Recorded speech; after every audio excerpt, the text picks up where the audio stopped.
પણ મહાદેવજી એમ કીધું કે થોડી વાર ઉભા રહો, હમણાં આપણે નીચે ઉદ્યાનમાં ઉતરી જઈએ, એ પછી હું તમને જવાબ આપું. એટલી વારમાં જગદંબાએ બીજો પ્રશ્ન પૂછી નાખ્યો. તમને કહું છું, આ ગળામાં શું પહેર્યું છે? મહાદેવજી ગળામાં મુંડની માળા પહેરતા હતા. શું પહેરતા હતા? મુંડની માળા. અને માળાના મણકા કેટલા હોય? કેટલા હોય?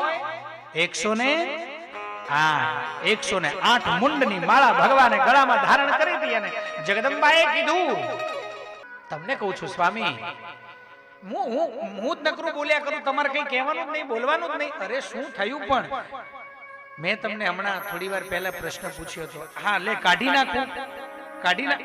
અરે આ નહીં, આ તો તમારે પહેરવી હોય તો પહેરો, ના પહેરવી હોય તો કઈ નહીં. પણ તમે મને કેટલો પ્રેમ કરો, તમે મને કીધું નહીં. કોને? અને ત્યારે મહાદેવજી કહે છે, પ્રેમ કહેવા સાંભળવાની વસ્તુ નથી, એ વહેંચવાની વસ્તુ નથી.